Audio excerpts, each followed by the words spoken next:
morning. Good morning, sir. Top of the morning. Top of the morning. My name's Noah. I'm Chris.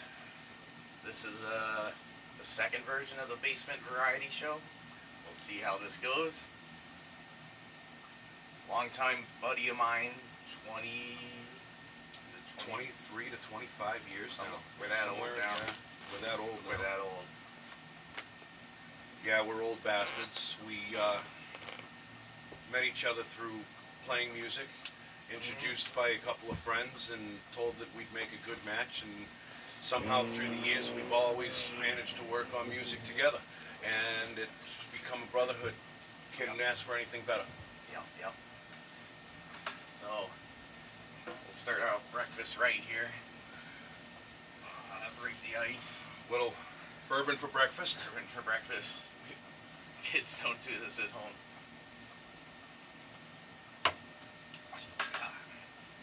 Eagle Rare, really good shit. It is good shit. Alright, so I got this cabin up in Maine, and, well, my dad had it first. He has me pay for everything now, basically. No, I enjoy it quite a bit. Me and Chris have been getting up there for years. We recently got up there for a guys' weekend with our guitarist Mike and this friend of his, Brody, and brought the boat.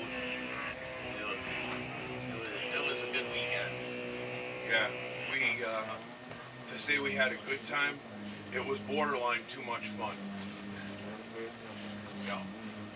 We had a boat up there, a little bit of imbibing. Yeah.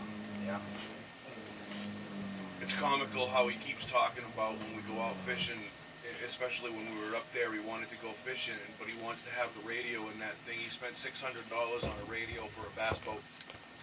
Doesn't make any damn sense. But it sounds really good. It scares anything away for the next mile and a half. Yeah. So. It's an anti-fishing device. Oh my, yeah, it's definitely an anti-fishing device. He likes to drink. We all like to drink. And we did plenty of it that weekend. Yeah. Well, actually, way back in the day, like a teenager, some of the older boys in Connecticut, they had those old school cherry bombs, the real ones that went off underwater. Mm-hmm. We were throwing them in a pond, and after you would see the concussion blast, it was cool as hell. And sometimes a bass would run out, and we'd be like a few feet away, like, the fuck is that? Because it's just dropping in the water and it's red. It immediately, the red being one of the signals for them to strike. Maybe, or cause a strike reaction. Those were pretty fun. Seeing them go off underwater is better. I've done the whole percussion thing. I've never seen a fish go after it. Doing it under the ice is kind of funny. It creates a neat little tone. That would be cool. You want to make sure that there's at least 6 to 8 inches of ice, though. Yeah. I'm very comfortable out on the ice so long as there's plenty of it. And I mean plenty of it, whereas I know knuckleheads who will get out there in 2 to 3 inches, and no. I'm sorry, I'm not climbing onto the ice. A strong 3 inches, technically you can, but no. I'm good. I'm good. They say 4 inches, 4 to 6 inches, I think, is good for a vehicle. And that's about what I want for me. Yeah, I won't step foot on it unless there's 4 to 6 inches. One of my favorite sports, ice fishing.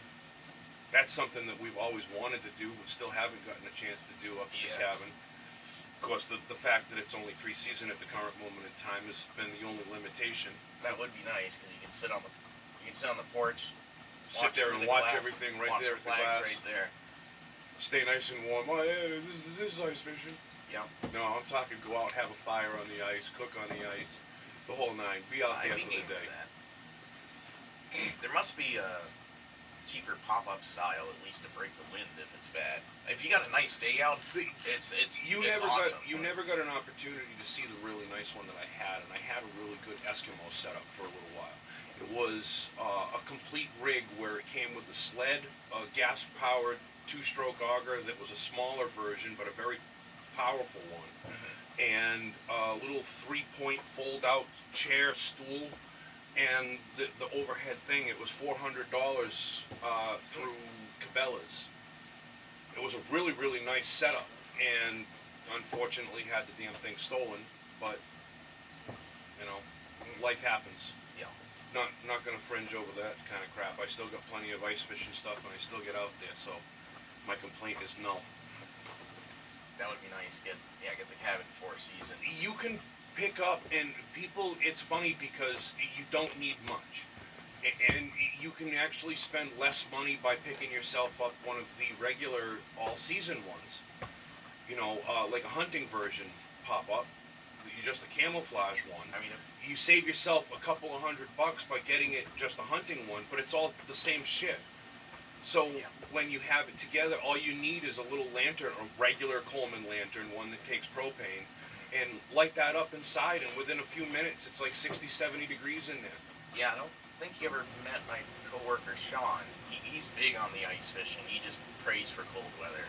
And his buddy's got somewhere in New Hampshire, I don't know, I forget what lake, but a snowmobile, and he pulls out, his cabin on skis. Oh yeah. And and there's enough room for like 3 guys to be in there, and they got the little grill set up and stuff, and the propane heater in there and everything, and they're fully equipped. Do you remember my old friend Mike, the one that had the bass fishing shanty that he would haul out on the ice? It was on a wheel. I was working on it when I was with you at Method Machine Tools.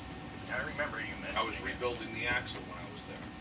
But yeah, it was on wheels. Yeah, I had them cut and re-weld the axle tips in the flat stock square axle tube, because whoever welded them in to begin with welded them in cockeyed. Mm-hmm. So the kid who did it over there, it wasn't John. It was one of the younger guys. I want to say it was a young Mike. Yeah, I remember that guy. The taller, heavy-set kid. He was the one who ended up doing it, and he cleaned everything up really, really nice on the lathe and made it nice and true again, and set it in there nice and super straight, and welded that fucking thing laser line straight. What are the wheels like on that roll out? It was just like a regular trailer that he built a cabin on. Oh, okay. I was trying to figure out. He built. So it was a homemade sort of setup. Yeah, it was a complete homemade little shack, but he did a really nice job. He had a wood stove in the thing, the whole 9 yards, and that thing would crank up to 90 degrees out there on the ice. He'd be out there in blistering cold weather. He didn't give a rat's ass. Mm-hmm. And he would take the thing right out on Webster Lake and park it out there for days at a time. Really? Yeah. Oh yeah. Nobody bothered him. Did ice fishing once as a teenager. I used to do a lot of it. We got a fire going on the lake and everything. I think only one person got something. We had like maybe four lines going or so. My dad had two of the flag rig type things. Ice fishing's a crazy thing, and especially depending on what you're fishing for. I'd like to see the kind of stuff we could get the lake trout out at Maine. Then you'd want to go out to. Well, actually, I can't say that because I've never actually done it. I don't know what trout, you would get in Maine. I don't know. But I know trout tend to come closer to the surface in the wintertime because all of the bait fish run closer to the shore, and the temperature of the water is colder where they like it the most. Yeah. Because they usually like deep water, fresh, clean, cool. Yeah, they like a cooler temperature. Yeah. They're not very resilient. They've got to have a very, very clean atmosphere, which cracks me up because some rivers, people say, oh, you don't want to eat anything out of that river. Listen, it supports trout life. If it supports trout life, then you ain't got to worry about a damn thing. It might look polluted, but it's a very healthy ecosystem. If you can get trout to spawn in there, it's pretty good. In a general sense. Speaking of trout, the last time we went fishing, couldn't say enough about how much fun we fucking had. We definitely got to get out there again. It's a little cold now. Yeah. I was almost gonna say this morning, go fishing, and I walked outside and I was like, no. Like I'm not used to this cold yet.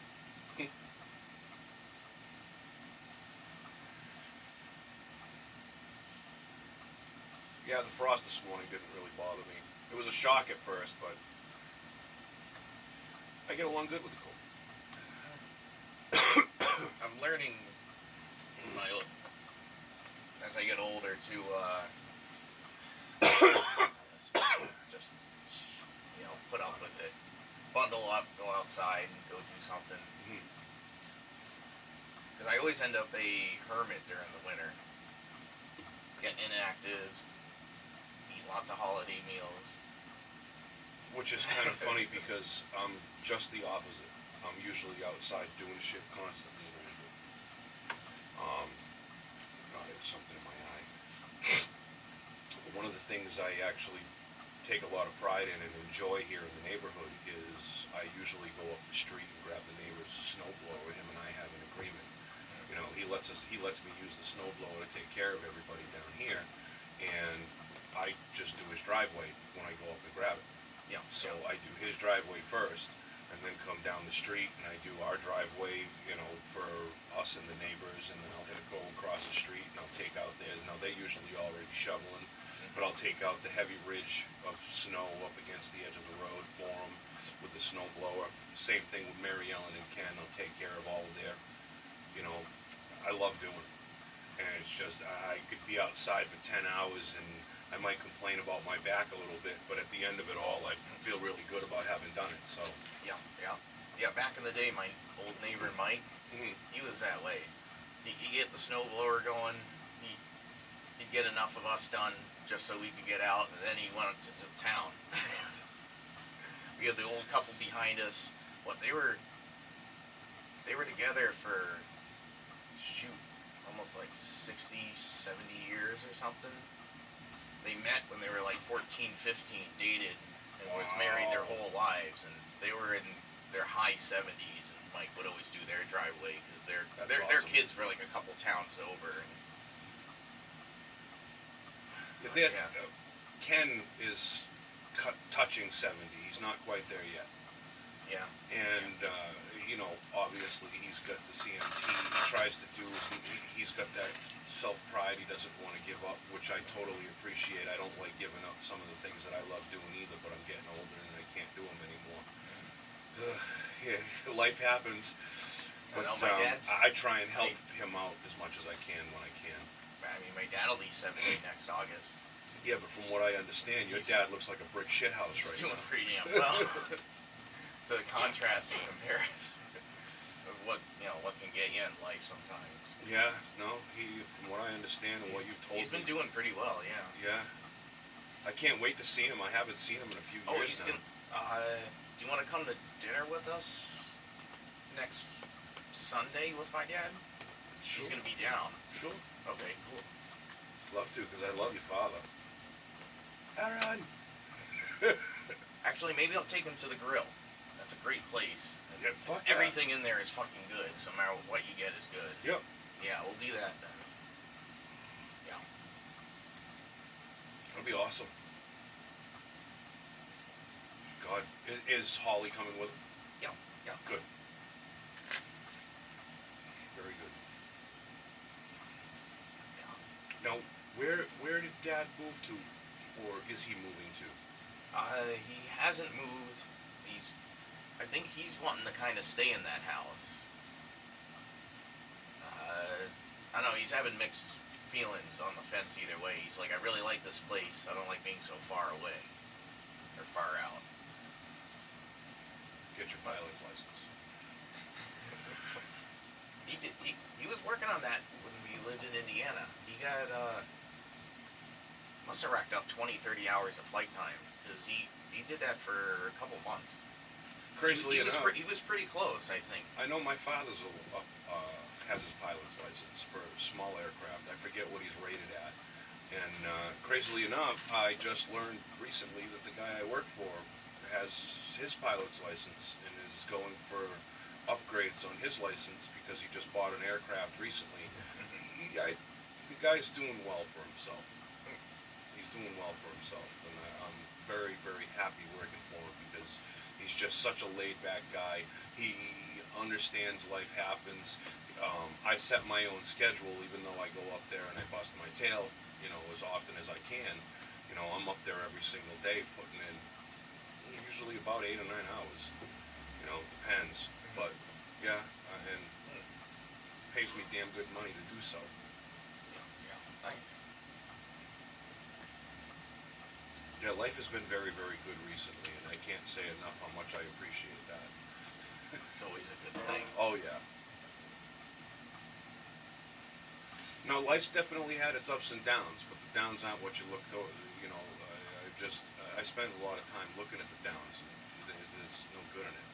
You just gotta fucking look at the good times. You think back, like we were talking about a little bit earlier about when we were up in Maine. They go down in the book of history. You'll never forget some of the incidences that happen up there. Mike and him running his mouth about fucking the whole marker thing. How eager everybody was when he passed out the find marker. Yep. I found said marker. Said, well, fool, you wanted to play games. Well, you shouldn't have bragged about it.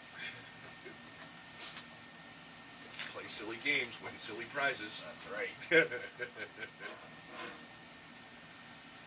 That was definitely a fun weekend. I wish Saturday's weather on that weekend had been a little bit nicer. But when the overall end of the day came, I mean, we had a freaking fantastic time no matter what we did up there. It was not only relaxing, but even though we got borderline out of control, we still kept it in. We kept ourselves in line. We weren't too bad. We acted We've like done much worse. Yeah, oh yeah. There has been much worse that's been accomplished up there. There's no question. That island is pretty slick, though. I'd like to do a camping night out there or something. I absolutely would love to do that. Absolutely love to do that. And it's cool because you don't have to worry about any kind of animals or anything fucking with you too. While I like you're that part too. Yeah. Because you're on an island. Yeah. Something made it to the island. Well, you deserve to be eaten. It's also a huge comfort factor for the ladies too, because you know, obviously the more intimidation factor for the ladies in that aspect. When the ladies come out with us camping, they're going to be less intimidated, knowing, all right, we're landlocked, nothing can get at us. Screw that, I'm going to be less intimidated. Who cares about the ladies? How do you get away? Push them down and run fast as you can. Yep. So, joking with the girlfriend, yeah. We'll go camping out in this rustic place I found, dig a little hollow, and you know, we'll just bring the dog. You know, he's our first line of defense. You know, we'll let him eat the dog. She's like, you can't do that. Well, it helps if you have bait. You always said he'd protect you, so. He will. He will. I always said he wouldn't amount to shit. Here I was being proven wrong.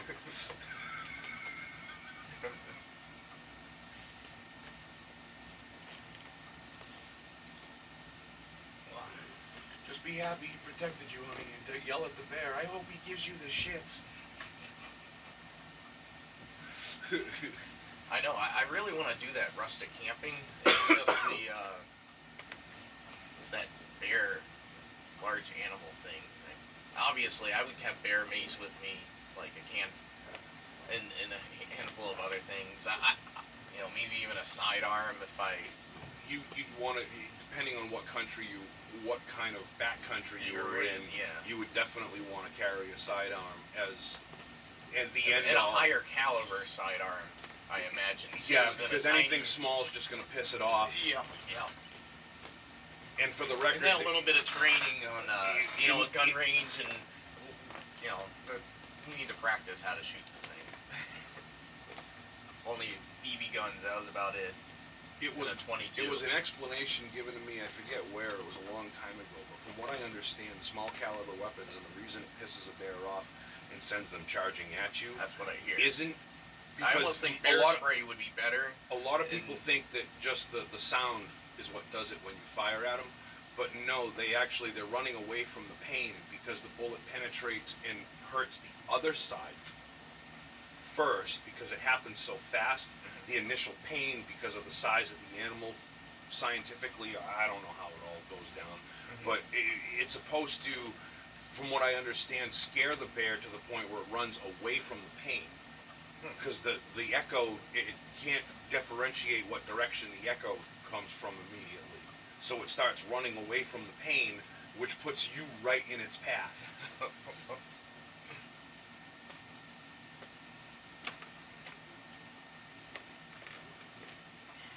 I don't know how much truth that is. I've never been to I've been to bear country in a small aspect. New Hampshire and Maine are both bear country. By technicality, so is Massachusetts. My cousin lives in Sturbridge, and he has cameras no more than 500 yards behind his house, and he's got trail cam footage of 3 black bears at his trail cam. What, not last summer, the summer before. I'm at lunch at work, driving back, I think a black bear. Small black bear runs across the street. What the fuck? My brain was so confused because it was right in a suburban area, houses all around. I thought, that's a big fucking, no, that's not a dog. Because it runs a little doggish. I've never seen one move. Then you can tell they have a strut that's different than a dog. But yeah, it's a little bit different. But yeah, as soon as it strutted, because it was like looking and they definitely have an unmistakable their own gait, so to speak. It was that was interesting. I still want to see a larger moose up close. I still haven't seen a moose ever. The first trip we went on up to Maine, Kim and I, a couple of years ago, the last night we were there, we ended up late at night. I think it was like 10 o'clock. We had gone for a ride in hopes of seeing one somewhere. And we ended up coming around a back road corner, and as we came around the corner, there was an adolescent that was in the middle of the road. And it's very, very strange coming up on one at night, and scary at the same aspect, because it's not like coming up on a deer where you see the color and you see the deer. It might be a little bit in the distance, but you see the deer. They're a little darker. Darker? No, they look like an absence of light. Yeah. There's no reflection, there's no nothing.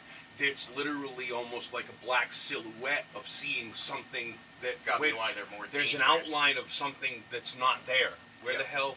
And you've got this strange aspect of looking at it for a brief moment till you realize, oh my God, that's a fucking animal. Whoa! And you realize that this is an adolescent, and the size of it was just shocking at first. But then realizing, and I got a chance to see it, Kim unfortunately was distracted trying to get her phone. I saw the mother, whose chin was actually at this point resting over, it was literally close enough it could have just shoulder checked the car. And it was intimidating and scary at the same time as it was freaking amazing that you could see something so huge standing next to you, knowing it's a fucking living animal, like, oh boy, what happens next? And she yelled, when I tried getting her attention, she yelled, what? And it scared the mother. And all she got a chance to see was it whipping around really quick, and you see like 6 trees about this big around get wiped out, and the mother took off into the woods, the adolescent hot on her tail, and just, whoa, that really happened. But wow, as far as size, I still have not seen a bull moose. I'm dying to see one in its full grandeur, because they are supposed to be one of the most majestic animals when you see them during the daytime, and one of the most horrifying animals if you run across them at night. Well, I was thinking next time I visit my dad up in the boonies of Maine, because he's right near the territories. I wanted to do a trip where, also hit Canada too, possibly, get my passport, but there's the territories there. I want to get up at like 4 in the morning where it just starts to get light out, and just check that area out. Hopefully see some moose there. There's nothing out there. Like they have in the area. I'd like to see that desolateness. They have in the area of New Hampshire that we go to, in the Woodstock area. There's a number of places around that area on the Kangamangas that offer moose tours. And from what I understand, it's almost a guarantee, because moose are creatures of habit. If they find a good food source, or they find a place that they're going to go relax, they are there, and they're usually there almost on time every single day. You know, it's like clockwork, from what I understand. So people will take these moose tours. The problem to me with the moose tours is that they usually start about 8:30, which is the time everybody, for me anyway, out there when we go to relax, we go to relax. We don't want to be up that freaking late. We're just up there to chill and have a good time, and just detach from the electronics of life. Yeah. Yeah. It's one of the few places like Maine, my phone will stay on, but my phone will stay on with the ringer off to the corner of the cabin, and it stays put. Yeah. And every once in a while I'll go over and I'll be like, oh, okay, this person, this be up, and then put it right back down and then walk away. Yeah, absolutely. No, I had internet and connection while I was up there, and unlike past years, no problem with the phone connection. There must be a new tower somewhere nearby. Yeah, something changed recently. I noticed yeah, I have service now. there's good service over there actually. Yeah. But in any event, now unlike before, unless we're taking videos or something like that and having it with me in case of an emergency, I usually just leave it behind. I know one of our favorite things to do when we go up to New Hampshire now, just to get away from it all, the Lost River Valley.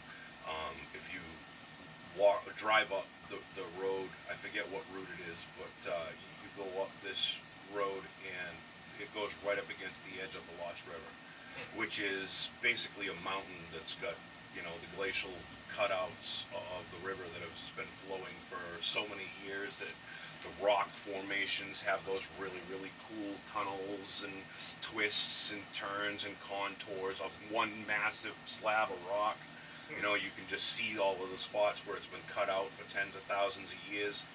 And you can find numerous places along there where there are big pools to swim in. Oh, you can actually get into water? Oh, yeah. Oh, yeah, cool. it's completely legal to go and hang out in all of it. And, the hot days during the summer, obviously, it's going to be packed at just about any of the really, really cool spots. But if you take some time and walk some of it's got some really, really cool hidden spots that are very, very difficult to get to unless you take your time. And there's, like I said, there's some really cool pools. There's some spots where you can jump off of the rocks into the water, and it's a fucking 14-foot deep pool right here, and then the next 400 yards will be 6 inches deep, with it flowing twice as wide, just kind of meandering over this one rocky area, and then it'll drop off and make another pool. And you'll have the rock formations like I was talking about. One nice spot we pull off at, the rocks kind of taper off right into the water, and right there's a really, really cool cutout that goes down like 7 feet, and it cuts out and goes this way about 15 feet, and then all of a sudden you can see it's all one massive piece of rock. You can tell it's like ledge. Yeah. And it's cut out and then formed to actually form it around a corner. So you can tell for tens of thousands of years, debris and shit has been cutting this thing out, and just it's so gorgeous, some of the formations and the way you see some of the shit out there and the types of rocks. Of course, we constantly go looking for seashells and shit everywhere, so it's nice where up there I'm looking for river glass, well-worn pieces of old glass that have finally made its way down the river, and there's a lot of quote-unquote fool's gold or uncannily large mica deposits. Yes, you will find those up there. I grabbed one. We were camping as kids. I think my I can't remember. It was a hunk about this big I got once up in New Hampshire. They're huge. Yeah, just peeling right off. I was like, holy shit. My dad's like, holy wow. There's one section on the same river I was just talking about. There's one section on the river where you can clearly see a vein that's about maybe 4 or 5 inches wide that runs right through the center of a rock, and the formation of the rock is up this way right now. But you can see that one vein that runs clearly right over the rock and goes underneath the gravel of the river and comes right up on the other side and runs right up the ledge. Yeah. Have you walked the flume? Mm-hmm. That's a good one. Kim and I usually do the flume almost, just about every major trip that we make up to New Hampshire. I do it every couple of years. I did it a bunch growing up too. She likes to do it at least once a year. I was coming from White's Lake, which would be east of that. I forget what highway it was on, but I saw some sort of swimming hole similar to what you were describing that I want to check out next time. There wasn't much for parking, so you want to get there early, but it was like a big open part of the river, and you had all sorts of rocks to get on, climb on, sunbathe on, and stuff. There's a few different places. I think I know exactly the one you're talking about. It's on the highway it's on is not one of the major ones, and it's one of the long, windy roads where it has lots of scenic turn-offs and stuff. But there was like one place that was just packed with swimmers, and it looked really good. That's like, I don't know, a couple things on my list to hit. That could be the Saco, or one of the rivers that leads to it. Yeah, I know what you're talking about because there's a big to do. There's a big parking area out front. The river at this point's gotten really, really wide. There's all kind of rock outcrops, that's and they're exactly they're kind of stepped down with the big fence that kind of fences off just being able to keep cars from going too far. Yep. You used to be able to swim at the basin, but they don't let you anymore. You know this. They don't let you swim at the basin? Yeah, you can't get in the water now, or at least in the major area.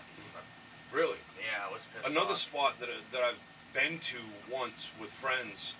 We haven't been back to go actually swimming and hanging out because to me it's a little overcrowded. But Diana's Bath. Yes, I've been there a couple times. Billy Joe introduced me to that place. Yeah, our friends introduced us to it too. A lot of those places. Sometimes it's been super crowded. One time wasn't too bad. That's on the Western Highway that runs up the length going up towards Mount Washington. That goes through North Conway. So if you keep going up that way and keep heading north. Yeah. Following the same route that you would normally take, there's a map that kind of has almost like the shape of Africa, so to speak. Yes, yeah. And that map, if you keep following it north, it's that northern pass that has a lot of the places that you're talking about. That's the pass I took, yeah. We hit, I forget where White's Lake is, but it's right near Conway and Diana's Bath in that area. Diana's Bath was only like 10 minutes away from that campground. One of my absolute favorite destinations in New Hampshire is Silver Cascade. I think I've hit that. And that's on that northern pass. And it's just one of those absolutely gorgeous waterfalls where you're mid-mountain height at this point, and you can see almost in a straight line how far up it goes, and there's a trail that you can walk all the way up there. There's a parking lot and a scenic view area that you can pull into and park, and it's just like a few 50 feet walk from the actual parking lot. But you can actually get right down in the water, and it's no more than say 2.5, 3 feet wide. That gets cut out of right underneath where the bridge is for it to go through. That's maybe 7 or 8 feet deep. So you can actually get right in it, and you can get almost up to your neck in the water. And have you seen the hole in Diana's Bath? Yeah. It's just like that big, like manhole size, but if the water's skimming over it. Yep. First time I went there, like no one, I was the first one to do it. It was really clear that day, so I could see all day down. I'm like, because I'm really iffy on seaweed or something. I'm like, it's all rocks, I can do this. And I'm like, I wonder how deep it is. I went down and like kept going down. I was like, this far past my fingers. It was nope. I was back up. I hit the bottom and jumped back out. I was like, holy shit! I was like, kids tried it out and stuff. That's awesome. You know what sucked was I was kept putting off a New Hampshire trip when my kids were little, and then the old man on the mountain fell down. I was like, and I take him this summer. I never got a chance to see him. My grandparents have multiple pieces. I saw it a million times. Like every time. I grew up in New Hampshire. Every time we went camping and hit the area, we would always check that out once during the summer.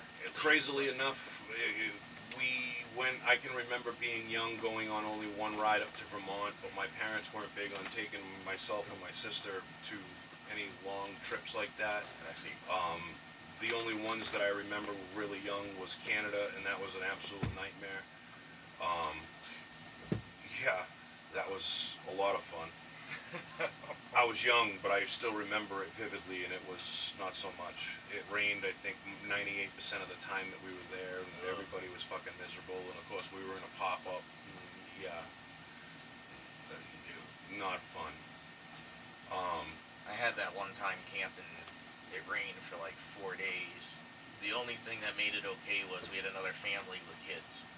And at least there was someone else to be miserable with, play Uno and Skip-Bo for 3 days straight on the picnic table. See, and you say something like that, and it reminds me of like one of the first trips that Kim and I had ever made up to New Hampshire at the campground we go to, Lost River Valley.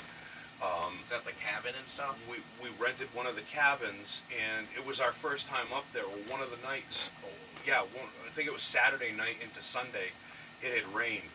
And it had rained pretty good, and there was a family next to us that you could tell that they had adopted a few of the kids or fostered a few of the kids, because it was a mixed family, but they were cute little young kids, and they were all having a great time. Well, they woke up in the morning and they were all soaked. And I don't mean just like a little bit soaked, I mean like their shit was fucking swimming. And they were, the mother just continuously through the entire thing had a smile. And I overheard them saying at one point, I could really go for coffee. And at this point, I'm literally sitting on my bench, on the porch. It's still drizzling outside. And I'm overhearing this, and I'm like, I got my coffee. It's just, I'm giggling inside, saying, this is horrible that I'm laughing. But this is funny shit, it's not me. Thank God you got this cabin, babe. My parents back in the day always had those heavy canvas tents. Mm-hmm. We had a heavy canvas greenhouse. It looked like an army issue thing. But did they have bottoms? Yes. Okay. And my dad would properly waterproof them in the beginning of the season and stuff. And yeah. And so those things stay dry. Right. But yeah. Well, anyways, been a good talk. Absolutely. Wrap this up here. Oh, okay. Bourbon in, bourbon out. Bourbon in, bourbon out. So hopefully we got a variety of different shows and stuff coming up. Other ideas we can think of. I still want to do,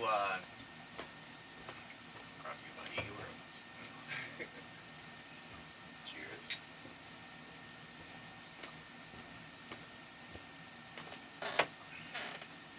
My next idea is, remember the old Genesis system?